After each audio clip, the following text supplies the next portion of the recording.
So now we're going to start our next section, which is 14.8. It's about change of variables, in particular Jacobians. So let's kind of start with some motivation. So back when you were learning single integrals, so for example, you would compute this doing a u substitution. U would be 4x minus 2. du would be 4 dx. And a 1/4 du equals dx. So when you do this substitution, you would get the integral of u to the 10th, a 1/4 times 1/4 du. So you get this additional piece right here. You get this additional factor.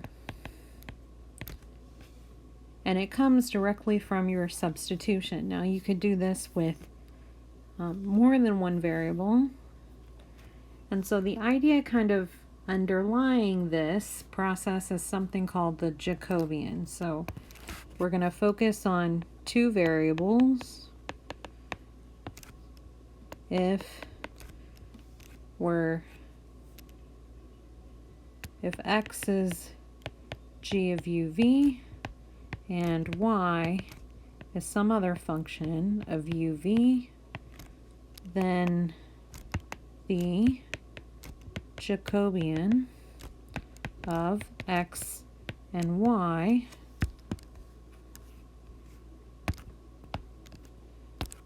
with respect to u and v is,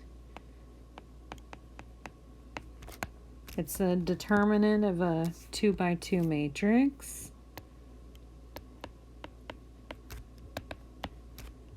The partial of x with respect to u, a partial of x with respect to v, the partial of y with respect to u, the partial of y with respect to v. And remember, for 2x2s, you multiply diagonal minus the other way.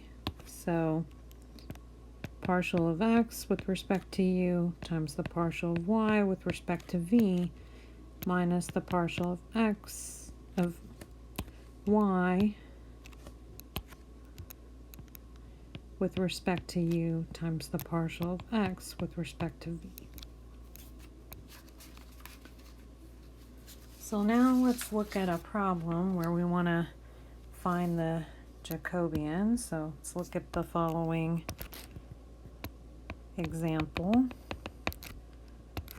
Find the Jacobian for the change of variables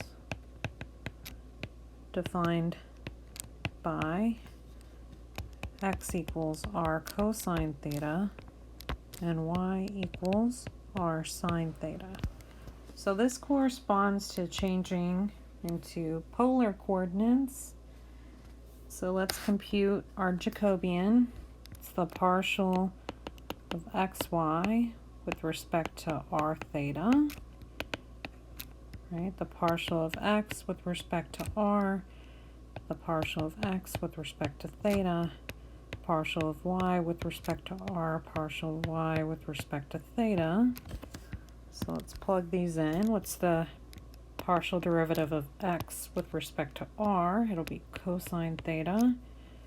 Partial of y with respect to r, sine theta.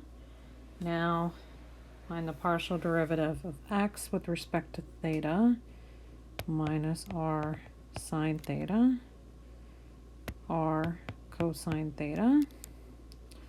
And so in the end, this will be r cosine squared theta minus a negative, so it'll be plus r sine squared theta, and you can factor out an r. Cosine squared theta plus sine squared theta. Cosine squared plus sine squared is 1, so you're just getting r. And remember, that's exactly the extra stuff we put in our integral when we're switching from